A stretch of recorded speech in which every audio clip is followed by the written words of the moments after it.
فأعوذ بالله السميع العليم من الشيطان الرجيم من همزه ونفخه ونفثه. بسم الله الرحمن الرحيم. قل هذه سبيلي أدعو إلى الله على بصيرة أنا ومن اتبعني وسبحان الله وما أنا من المشركين. سبحانك لا علم لنا إلا ما علمتنا إنك أنت العليم الحكيم. رب اشرح لي صدري ويسر لي أمري واحلل عقدة من لساني يفقه قولي واحلل عقدة من لساني يفقه قولي. پیارے بھائیو، عزیز ساتھیو، السلام علیکم ورحمۃ اللہ وبرکاتہ. دعوت اور اس کی اہمیت و فضیلت، اس کی ضرورت، یہ ایسی چیز ہے جو مسلم ہے. دعوت کی اہمیت و فضیلت کے لیے یہی کیا کافی ہے کہ یہ انبیاء علیہم الصلاۃ والسلام کا مشن رہا ہے، بلکہ انبیاء علیہم الصلاۃ والسلام کی بعثت ہی دعوت کے لیے ہے. یا ایھا النبی انا ارسلناک شاہدا ومبشرا ونذیرا وداعیا الی اللہ باذنہ وسراجا منیرا. اللہ تبارک و تعالی نے دعوت میں مشغول ہونے سے بہتر کوئی دوسرا عمل نہیں قرار دیا ہے. اللہ تعالیٰ نے بڑے واضح طور پر فرمایا وَمَنْ أَحْسَنُ قَوْلًا مِّمَّنْ دَعَا إِلَى اللَّهِ. یہی وجہ ہے کہ اللہ تبارک و تعالی اور اللہ تبارک و تعالی کی ہر مخلوق حق کے داعی کے لیے خیر کی دعا کرتی ہے، اور اللہ تعالیٰ اس پر اپنی خاص رحمتیں نازل فرماتا ہے. جیسا کہ سنن ترمذی میں حضرت ابو امامہ رضی اللہ تعالی عنہ سے مروی ہے کہ اللہ کے رسول صلی اللہ علیہ وسلم نے ارشاد فرمایا ان اللہ و ملائکتہ، اللہ تبارک و تعالی اور اللہ تعالیٰ کے فرشتے اہل آسمان اور اہل زمین، حتیٰ کہ سوراخ میں چیونٹی بھی، اور حتیٰ کہ سمندر میں مچھلی بھی، معلم الناس الخیر، جو خیر کے داعی ہیں، جو لوگوں کو خیر کی بات بتلاتے اور سکھاتے ہیں، ان کے اوپر اللہ کی رحمت نازل ہوتی ہے، اور یہ ساری چیزیں ان کے لیے دعائیں مغفرت کرتی ہیں. بلکہ اس سے بھی آگے بڑھ کر کے اللہ تبارک و تعالی نے اس امت کی خیریت کو دعوت ہی کے اندر رکھا ہے. اگر یہ امت یعنی امت مسلمہ دعوت کا کام چھوڑ دے تو اللہ تبارک و تعالیٰ اس سے خیریت کا لقب سلب کر لیتا ہے.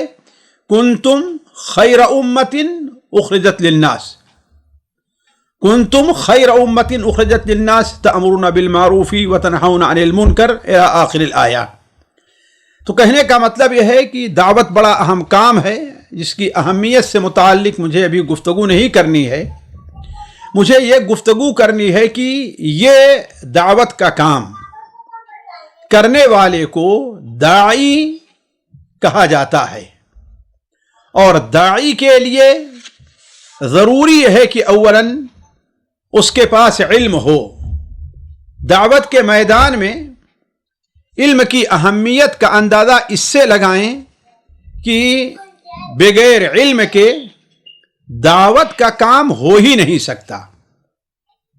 کوئی بھی شخص کوئی بھی عمل ہو، صرف دعوت ہی نہیں، اس عمل کو انجام اسی وقت دے سکتا ہے جب کہ اس کے پاس اس کا علم موجود ہو.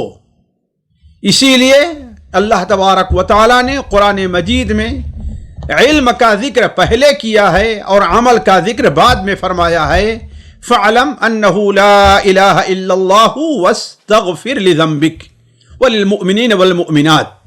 آپ پہلے یہ جان لیجئے، آپ کو یہ علم ہونا چاہیے کہ اللہ کے علاوہ کوئی عبادت کے لائق نہیں، پھر اس کے بعد دوسرا مرحلہ آتا ہے.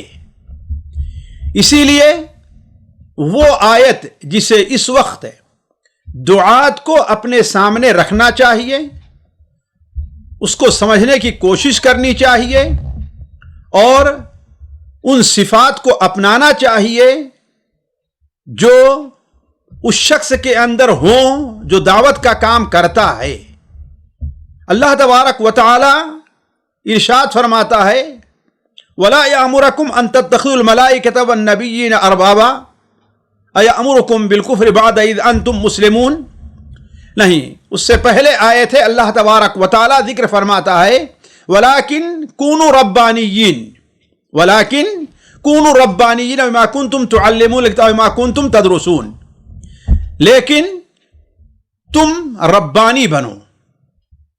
آج اس ماحول میں جبکہ اسلام کے اوپر اندر اور باہر ہر طرف سے حملے ہو رہے ہیں،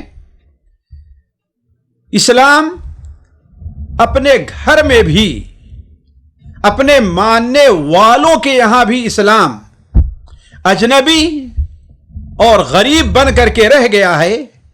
ایسے موقع پر کم از کم دعات کے لیے ضروری ہے کہ وہ ربانی بنیں، اور ربانیین کی صفت میں یا ان کی تعریف میں جو بات کہی گئی ہے ان میں علم پہلے نمبر پر ہے۔ چنانچہ اللہ تعالیٰ فرماتا ہے وَلَكِنْ كُونُوا رَبَّانِينَ بِمَا كُنْتُمْ تُعَلِّمُونَ الْكِتَابَ بِمَا كُنْتُمْ تُعَلِّمُونَ الْكِتَابَ۔ خود حضرت عبداللہ ابن عباس رضی اللہ تعالی عنہما نے ربانی کا معنی جو کیا ہے وہ فقہا و علماء و حکماء سے کیا ہے، اور یہ چیز ان سے بسند صحیح ثابت ہے۔ کیوں؟ اس لیے کہ جب تک کوئی شخص دین کی سمجھ حاصل نہیں کرے گا، دین کا علم حاصل نہیں کرے گا، وہ دین کا کام بھی نہیں کر سکتا۔ اسی لیے تو نبی کریم صلی اللہ علیہ وسلم نے ارشاد فرمایا وَمَن يُرِدِ اللَّهُ بِهِ خَيْرًا يُفَقِّهُ فِي الدِّينِ۔ اللہ تبارک و تعالی جس کے ساتھ خیر کا ارادہ کرتا ہے اسے دین کی سمجھ عطا فرماتا ہے۔ بغیر علم کے دعوت کا کام انسان کے لیے ہلاکت اور بربادی بلکہ نبی کریم صلی اللہ علیہ وسلم کی بددعا کا سبب بن سکتا ہے۔ اس حدیث کو یاد کیجئے جو حضرت عبداللہ ابن عباس رضی اللہ تعالیٰ عنہ روایت کرتے ہیں، سنن ابو داود میں ہے کہ کسی سفر کے موقع پر کسی جنگ میں تھے، ایک صحابی کو ان کے سر میں چوٹ لگ گئی اور گہرا زخم آیا۔ رات میں جب وہ سوئے تو انہیں غسل کی حاجت ہو گئی۔ صبح اپنے ساتھیوں سے پوچھا کہ مجھے چوٹ یہ لگی ہے اور مجھے غسل کی ضرورت ہے، اب میں کیا کروں؟ کیا میرے لیے غسل سے رخصت ہے؟ ان میں جو لوگوں نے کہا کہ نہیں، ہم نہیں سمجھتے کہ تمہارے لیے کوئی رخصت ہے، بلکہ تمہارے اوپر غسل کرنا واجب ہے۔ اس اللہ کے بندے نے غسل کیا، چونکہ زخم گہرا تھا، پانی زخم کے اندر گیا اور یہی چیز اس کی وفات کا سبب بن گیا۔ اور جب واپس آئے لوگ اور نبی صلی اللہ علیہ وسلم اس کا ذکر کیا تو آپ نے فرمایا قتلوہ قتلہم اللہ، ان لوگوں نے اسے قتل کر دیا، اللہ تعالیٰ انہیں ہلاک اور برباد کرے۔ اللہ سألو، اگر علم نہیں تھا تو پوچھا کیوں نہیں؟ اس لیے کہ جاہل جو جانتا نہیں ہے اس کے لیے اللہ نے شفا، کامیابی اسی میں رکھی ہے کہ وہ سوال کر لے۔ تو کہنے کا مطلب یہ ہے کہ بغیر علم کے دعوت انسان کی ہلاکت کا سبب بلکہ نبی کریم صلی اللہ علیہ وسلم کی بددعا کا سبب بن سکتی ہے۔ دوسری چیز ہمیں یہاں پر ذہن میں یہ رکھنا چاہیے کہ علم، دعوت کے میدان میں علم سے وہی علم مراد ہے جو قرآن اور حدیث سے ماخوذ ہو، اور قرآن اور حدیث سے ماخوذ علم جو ہے وہ سلف صالحین کے فہم کے مطابق ہو۔ یہ نہیں کہ جو انسان چاہے وہ اپنی طرف سے کسی آیت کا یا کسی حدیث کا مفہوم متعین کر لے۔ نہیں، ضروری یہ ہے کہ قرآن اور حدیث کا علم جو دعوت کے لیے انسان حاصل کر رہا ہے وہ صحابہ کرام اور سلف امت کے علم اور فہم کے مطابق ہونا چاہیے، اس سے ہٹ کر کے کوئی علم اللہ تبارک و تعالیٰ کے نزدیک مقبول نہیں ہوگا۔ لہذا دعوت سے پہلے ضروری یہ ہے کہ داعی اپنے آپ کو تیار کرے، اور یہ تیاری 3 طریقے سے ہوتی ہے۔ ایک عملی طور پر یا کہیے علمی طور پر، دوسرے نفسی طور پر یعنی ذہنی طور پر اس کے لیے تیار ہو، اس لیے کہ یہ بڑی اہم چیز ہے۔ اگر انسان نفسی اور ذہنی طور پر دعوت کے لیے تیار نہیں ہے تو وہ دعوت کا کام صحیح اور ثابت قدمی سے نہیں کر سکتا۔ اسی لیے اللہ تبارک و تعالیٰ نے جب موسیٰ علیہ السلام کو دعوت کا حکم دیا تو موسیٰ علیہ السلام نے اللہ تعالیٰ سے سب سے پہلے جو دعا کی تھی وہ یہ ہے کہ وہ نفسی طور پر اس کے لیے تیار رہیں۔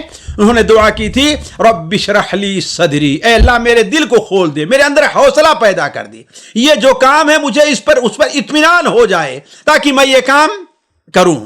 اور اس کے بعد یہ یعنی علمی طور پر تیار ہونے کے بعد اور نفسی طور پر تیار ہونے کے بعد ضروری یہ ہے کہ داعی عملی طور پر بھی اپنے آپ کو تیار کرے، اس کے اندر ایسی عملی خوبیاں پائی جانی چاہیے جو دعوت کے کام پر اس کی مدد کریں۔ ساتھیو، میں دیکھتا ہوں کہ میں دوسری طرف جا رہا ہوں، میں آپ کے سامنے دعوت اور علم اس سے متعلق گفتگو کر رہا تھا۔ دیکھیے، سب سے پہلے تو ہم یہ سمجھیں کہ جو دعوت کا ہم کام کرتے ہیں اس کے 4 رکن بڑے اہم ہیں۔ ایک تو داعی ہے، دوسرے مدعو ہے یعنی جس کو دعوت دے رہا ہے، اور تیسرے وہ چیز ہے کہ جس کی طرف دعوت دے رہا ہے، اور چوتھے وہ شخص ہے کہ جس طریقے سے دعوت دے رہا ہے۔